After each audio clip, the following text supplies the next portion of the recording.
예수님께서 십자가에 못 박히실 때 45절에 보면 제6시로부터 온 땅에 어두움이 임하여 제9시까지 계속되었다고 합니다. 이스라엘의 시간은 해가 뜨는 때부터 시작됩니다. 그래서 아침 6시가 0시로 되기 때문에 제6시면 몇 시일까요? 네, 정오입니다. 정오부터 3시까지, 낮 3시까지 어두움이 임했다. 그래서 어두워졌다는 겁니다. 완전히 캄캄해졌다는 거고요. 나중에 이제 52절도 보고 그 후로도 계속 보면 무덤이라는, 예수님께서는 무덤에 묻히시잖아요. 그래서 무덤이라는 단어들이 계속해서 반복이 됩니다. 그래서 심지어는 이제 나중에 대제사장들이 경비병들을 고용해가지고 무덤을 지키기까지 합니다. 그래서 절망이죠. 어둠이 있고 절대 빠져나올 수 없는, 터널과 같이 빠져나올 수 없는 어두움이 임했다는 그 말씀인데요. 예전에 이제 시골에 저희 집이 화장실 변소라고 하죠. 화장실이 멀었습니다. 그래서 30m 정도 됐던 것 같은데 집에서부터 떨어져 있잖아요. 예전에는 냄새도 나고 하니까 푸세식이라고 하잖아요. 그래서 그 화장실을 가는 것이 그렇게 두려웠습니다. 무서웠고요. 공포 그 자체였습니다. 집에서는 불을 켰지만 그 마당을 건너가는, 그 어두운 밤을 건너가는 것이 그렇게 무서웠고, 또 변소가 어둡잖아요. 베개등을 켜지만 밑에는 굉장히 어둡거든요. 거기서 쑥 뭐가 나와서 저를 잡아갈 것 같은 그런 공포. 그것 때문에 화장실을 가기가 그렇게 싫었습니다. 그래서 시골은 다 그 마루에 요광이 있었잖아요. 거의 그것이 저의 희망이었고 소망이었습니다. 근데 어머니께서 깜빡하셔가지고 그 요광이 없는 날 가야 되잖아요. 저 혼자 깨울 수도 없고. 그래서 그때마다 공포를 꼈던, 그래서 굉장히 어둠에 대한 공포. 지금도 그래서 제가 어둠을 굉장히 싫어합니다. 제가 선교사로 살 때 그 마닐라 베이라고 있는데 굉장히 아름다운 곳이거든요. 근데 밤에 아내가 종종 거기를 놀러를 가자고 하는데 제가 가기 싫어했습니다. 이유는 한 가지였습니다. 어둡기 때문에. 그래서 박지 않는 그 거리가 저에게는 굉장히 공포였고 두려움의 대상이었던 기억이 납니다. 그래서 지금 여기서도 어두움, 두려움, 공포죠. 그런데 우리 인생을 보면 어떻습니까? 밝음보다는 어두운 그런 모습들이 참 많은 것 같습니다. 그래서 요즘도 경제적인 불황의 시기다. 불황의 터널을 지나고 있다. 어두움을 지나고 있다. 그래서 개인적으로 보면 사람마다 다 경제적인 어려움과 또 질병에 대한 어려움, 두려움, 공포, 이것이 언제 끝날 것인가, 이런 근심, 걱정, 이것들 다 가지고 있는 거잖아요. 실제로. 그래서 그것 때문에 하나님을 원망하기도 하고 때로는 하나님께 반항하기도 하고, 이런 모습들이 우리 안에 있는 거잖아요. 그래서 개인적으로 나는 어두움의 터널을 지나고 있는데 언제 끝날 것인가, 이 흑암의 터널을 언제 벗어날 수 있는 것인가, 이런 공포, 두려움을 가질 때가 참 많은 것 같습니다. 그래서 다 나름대로 한 가지, 두 가지, 또 서너 가지 이런 모습들을 가지고 있는 거잖아요. 근데 중요한 것은 뭡니까? 52절에 보면 이 무덤들이 열리며 자던 성도들의 몸이 많이 일어났다고 합니다. 무덤이 열렸다고 말합니다. 그 다음에 53절에 보면 예수의 부활 후에 그들이 무덤에서 나와서 거룩한 성에 들어가 많은 사람들에게 보이니라. 아멘. 결국엔 그 어렸을 때 화장실에 그 두려움, 공포, 가고 오는 길, 엄청난 어둠이었지만 결국에는 방에 들어와서 부모님이 계신 그곳에 제가 잘 수 있었던 것. 결국은 그거잖아요. 그래서 안심할 수 있는 곳. 그곳으로 내가 들어갈 수 있었는데 예수 그리스도의 부활로 말미암아 예수 그리스도의 죽으심과 부활로 말미암아 무덤들이 열렸다는 거잖아요. 그리고 그 모든 것들이 끝났다고 이야기합니다. 어둠이 끝났고요. 죽음이 끝났고요. 그다음에 우리의 공포가 끝났다고 성경은 분명하게 선언을 하십니다. 그래서 우리 인생 끝날 것 같지 않는 그 어둠의 터널들, 예수 그리스도의 죽으심과 부활로 마무리될 것이고 분명한 소망이 우리에게 있는 거잖아요. 그걸 붙잡으라 말씀하시는 겁니다. 그 터널에 끝이 있다. 예수 그리스도를 붙들 때 우리가 소망의 부활을 경험할 수 있다고 성경은 말씀하십니다. 그래서 이 어두움, 이 무덤 결코 우리를 가둘 수 없다고 말씀하십니다. 예수님도 가두지 못했잖아요. 사단이 경비병까지 시켜가지고 굳게 지켰잖아요. 엄청나게 지켰어요. 삼엄하게 지켰지만 그 무덤에 예수 그리스도를 가둘 수 없었던 것처럼 결코 사단은 우리를 어둠 속에, 공포 속에, 두려움 속에 가둬둘 수 없다는 겁니다. 그건 단순히 인생에 일어나는 한낱 작은 사건, 일에 불과하게 될 거라는 거죠. 결국에는 마지막에는 우리가 승리할 것이고요. 마지막에는 부활할 것이고요.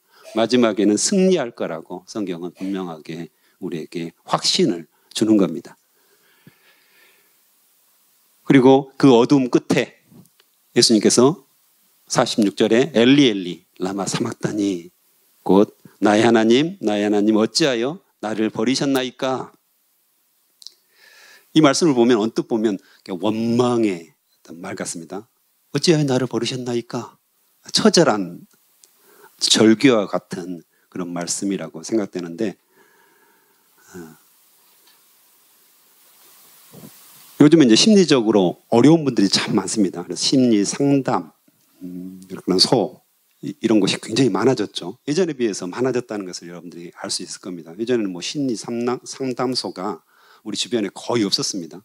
근데 요즘은 아주 흔하죠. 운전하다 보면 굉장히 많습니다. 그래서 그 중에 이제 하나가 분리불안장애라는 것이 있습니다.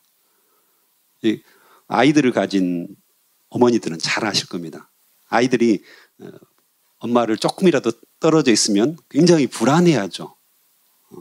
떨어져 있는 불안, 분리불안 장애라고 하는데 그것이 이제 계속되면 분리불안 장애가 오죠. 그래서 우리가 어렸을 때 엄마로부터 떨어져 있기 상당히 어려웠잖아요. 조금만 떨어져도 계속 울고 이런 것들이 이제 계속되면 분리불안 장애가 생기는데 요즘은 이제 아이들이 이런 것들을 많이 경험한다는 거죠.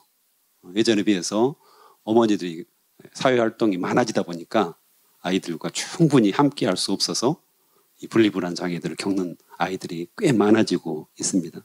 그래서 떨어져 있는 것에 대한 공포, 그렇죠? 이것이 있습니다. 예수님도 역시 마찬가지로 예수님은 훨씬 더 심하셨다고 생각됩니다. 왜냐하면 예수님과 하나님은 삼위일체로 하나셨습니다. 완전하게 하나셨죠. 그런데 십자가에 죽으신다는 것은 이 분리를 의미합니다. 절대 분리될 수가 없는데, 그렇잖아요. 절대 분리될 수가 없는데 예수님께서 100% 인간, 100% 하나님, 즉 100% 인간으로 오셨기 때문에 죽으심을 통해서 이 분리를 경험해야 됩니다. 원래 분리가 될 수 없는 분인데 인간의 죄를 짊어지시면서 우리의 죄를 짊어지시면서 우리의 죄를 대신해서 십자가에서 죽으셔야 되는 그 완전한 분리, 완전한 죽음을 경험하시기 때문에 이것이 너무 견디기 힘드셨던 거죠. 그래서 땀방울이 핏방울이 되도록 하나님께 기도하신 거잖아요. 이 잔을 내게서 옮겨주십시오라고 기도하는 처절한 기도. 엘리 엘리 라마 사막다니 하시면서 마지막까지 처절하게 하나님께 기도하시는 것들. 결국에는 예수님께 주신 그 사명 따라서 인간의 죄, 우리의 모든 죄를 짊어지셔서 죽으셔야 됐지만 그렇지만 삼위일체 하나님이시기 때문에 분리될 수 없는 이런 것 때문에 굉장히 고통 속에서 부르짖고 계신 그 모습이죠. 결국엔 그 예수 그리스도의 죽으심으로 말미암아 우리가 살아났습니다. 죽으시고 부활하심으로 말미암아 우리가 살아난 거죠. 우리가 경험해야 될 하나님과 그 단절, 이것을 예수님께서 경험하심으로 우리가 새롭게 되었다고 성경 말씀을 하시는 거죠. 그래서 예수님이 돌아가실 때 51절에 특별한 일이 일어나죠. 성소의 휘장이 위로부터 아래까지 찢어져 둘이 되었다. 그냥 단순히 성소의 휘장이 찢어졌다 이렇게 표현하면 되는데 위에서부터 아래로 찢어졌다라고 표현을 합니다. 그래서 보통 우리가 커튼을 열면 어디서 열죠? 어디서 열죠? 아래서 열잖아요. 그렇죠? 그래서 아래서부터 위로 이렇게 열려야 되는데 성소의 휘장은 위로부터 아래로 찢어졌다. 이 표현을 분명하게 씁니다. 이 말은 하나님께서 여셨다는 것을 알 수가 있습니다. 하나님께서 여셨다. 인간이 연 것이 아니라 하나님께서 직접 예수 그리스도의 죽으심으로 말미암아서 성소의 휘장을 열었다. 성소의 휘장은 굉장히 중요한 의미가 있죠. 성소의 휘장은 지성소, 즉 법궤가 있는, 언약궤가 있는 그곳으로 들어가는 마지막 관문입니다. 여기는 성소에서 계속해서 제사가 드려졌지만 1년에 한 번 딱 대속죄일이라는 곳이 날이 있습니다. 그 날에 대제사장이 자신의 죄를 다 속죄하고 나서 최종적으로 딱 들어가서 거기서 예배를 드릴 수 있는 1년에 한 번 딱 들어갈 수 있습니다. 그런데요, 들어갔는데 이 대제사장이 죄를 씻지 못했어요. 자기가 숨겨진 죄가 있었어요. 충분히 속죄하지 못하고 숨겨둔 죄가 있었다면 바로 즉사를 합니다. 죽는 겁니다. 근데 아무도 못 들어가요. 그럼 어떻게 하죠? 그 시체를 어떻게 하죠? 그래서 그 유대 관습에 그 남아있는 걸 보면 이 발에다가 긴 끈을 묶어가지고 방울을 달았다고 합니다. 대제사장 발에다가. 그래가지고 방울 소리가 나면 살아있는 겁니다. 그래서 제사를 하는 거죠. 예배를 드리는 거죠. 그리고 방울 소리가 안 나요. 오랫동안. 그러면 이 사람이 뭔 죄가 있어가지고 지금 죽은 겁니다. 그러면 사람들이 들어갈 수 없으니까 이렇게 끈으로 잡아서 휘장 밖으로 이렇게 끌어내야 된다고 이렇게 이야기합니다. 즉, 이 성소의 휘장, 여기를 들어가야지 하나님을 만날 수 있었습니다. 언약궤 앞에서 하나님을 만날 수 있었고 하나님을 경험할 수 있었고요. 하나님께 예배할 수 있는 장소였죠. 예전에는 대제사장만 들어갈 수 있었습니다. 휘장은 굳게 닫혀 있었고 1년에 한 번 딱 열렸습니다. 하지만 예수 그리스도께서 십자가에서 죽으심으로 우리의 모든 죄를 짊어지심으로 말미암아서 그 휘장이 위로부터 아래까지 찢어지고 열렸다는 것입니다. 할렐루야. 이것이 은혜죠. 지금 우리가 자유롭게 기도하고 말씀 보면서 하나님을 만날 수 있는, 예수 그리스도를 내 안에 모시고 만날 수 있는 중요한 근거가 여기에 있는 겁니다. 휘장이 찢어졌고 이제는 누구나 자기가 죄를 회개하고 주님 앞에 자복하고 주님을 만나고자 간절히 소망하는 자는 하나님께서 만나 주시겠다고 약속하신 겁니다. 자유롭게 우리가 하나님을 만나게 되었다는 것이죠. 그런데요, 성경에 보면 히브리서 10장 19절에서 20절에 보면 그 마지막 부분이 있는데, 휘장은 곧 그의 육체니라. 휘장은 곧 그의 육체니라. 예수 그리스도의 육체라고 말씀하십니다. 예수 그리스도의 육체가 찢어졌다는 거죠. 예수 그리스도의 육체가 찢어지고 피를 흘리심으로 말미암아 피와 물을 다 쏟으심으로 말미암아 그렇게 되었다는 것입니다. 그냥 우리가 자유롭게 주님 앞에 기도하고 말씀 보고 예배하는, 이게 너무 자연스럽잖아요. 그렇죠. 근데요, 이게 보통 일은 아니었다는 겁니다. 이렇게 되기까지 예수 그리스도께서 찢기셨고 예수 그리스도께서 상하셨고 피와 물과 모든 것들을 쏟아내셨기 때문에 우리가 이렇게 오늘날 자유롭게 하나님을 부르짖게 되었다는 것입니다. 그래서 예배의 의미를 종종 우리가 모르는 젊은 친구들이 있습니다. 아이들도 있고요. 그냥 부모님 손 이끌려서 예배당에 나왔고 거기서 그냥 1시간 동안 예배 드린다고 생각하는데 우리가 다음 세대에 이걸 가르쳐야 됩니다. 예수 그리스도의 몸이 찢기신 거죠. 휘장이 위로부터 아래로 갈라진 우리가 자유롭게 성소에 들어가서 하나님을 만날 수 있는 기도하고 말씀 보고 예배할 수 있는 것이 그냥 우리 발로 우리 의지대로 여기 걸어 나왔으니까 드려지는 그 예배가 아니라는 것들을 예수님의 희생과 예수님의 그 피 흘리심이 있었다는 사실들을 분명하게 우리가 가르쳐야 되겠습니다.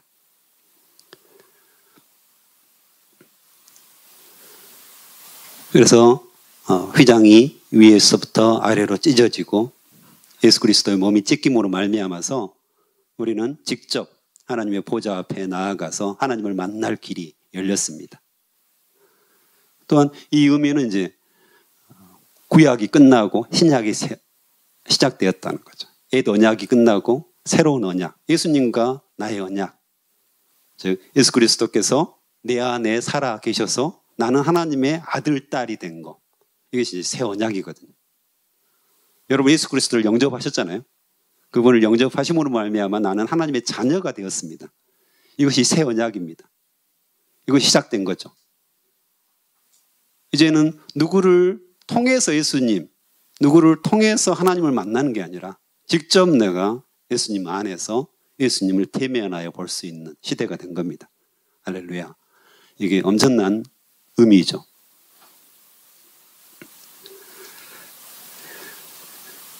그리고 이제 57절에 보면 아리마대 부자 요셉이라는 사람이 와가지고 예수님의 시체를 달라고 하죠. 다른 성경에 보면 요한복음에 보면 원래 이 아리마대 요셉이 그렇게 담대한 사람은 아니었습니다. 두려워서 유대인들이 두려워서 숨었다고 이야기합니다. 자기가 예수님의 제자라는 사실을 밝히지 않죠. 하지만 예수님이 딱 돌아가신 후에 용기가 생겨서 빌라도에 가서 시체를 달라고 합니다. 그리고 60절에 보면 바위 속에 판 자기 새 무덤에 놓고 큰 돌을 굴려서 무덤을 막았다고 이렇게 이야기를 합니다. 근데 예수님 죽으심. 근데 무덤에 묻히실 때도 남의 무덤을 빌려서 묻히셨다는 것을 알 수가 있습니다. 그렇죠? 예수님을 위해서 판 무덤이 아닙니다. 요셉이 급히 예수님이 죽으실 줄 아시고 미리 파놨을까요? 아니면 뭐 초능력이 있어가지고 1시간 만에 팠을까요? 그럴 리가 없습니다. 이 아리마대 요셉이 무덤을 이미 파놨다는 것을 알 수가 있습니다. 다른 사람을 위해서 파놓은 겁니다. 그 무덤에 지금 예수님을 장사 지내는 거죠. 그러니까 결국에는 예수님이 돌아가시는 그 무덤조차도 남의 무덤을 빌려서 묻히셨다는 것을 알 수가 있습니다. 예수님이 출생이 어땠습니까? 네, 마구간 말구유에서 태어나시잖아요. 뭐 성화 같은 거 보면 굉장히 화려하죠. 네. 그랬을까요? 그러지 않았을 겁니다. 냄새 나고 더럽고 절대 아이를 거기에 둘 수 없는 장소죠. 아무리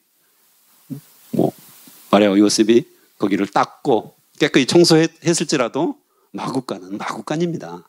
거기서 태어나신 비천한 그런 마구간에서 더러운 곳에서 아주 낮고 낮은 곳에서 태어나시잖아요.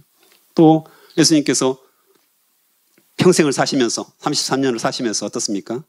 평생 머리 둘 것이 없었다라고 말씀하십니다. 머리 둘 것이 없었다. 예수님의 태어남과 또 생애와 또 무덤에 묻히시는 그 모든 과정들 철저하게 낮아지셨고 철저하게 종의 모습으로 섬기는 모습으로 사셨다는 거죠.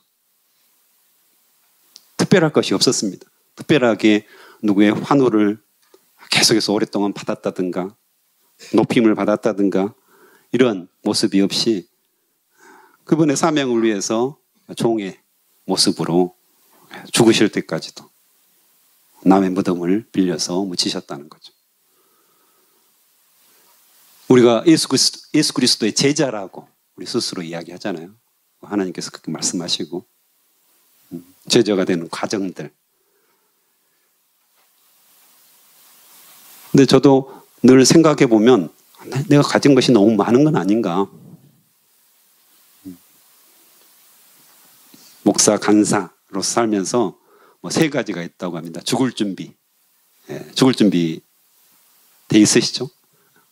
저도 돼 있는 것 같습니다. 근데 조금 더 살고 싶습니다. 이게 마음이잖아요, 우리가. 그 다음에 설교할 준비. 언제 어느 때나 설교하고 성령 충만을 구하고 바로 즉시 설교할 준비를 하라고 합니다.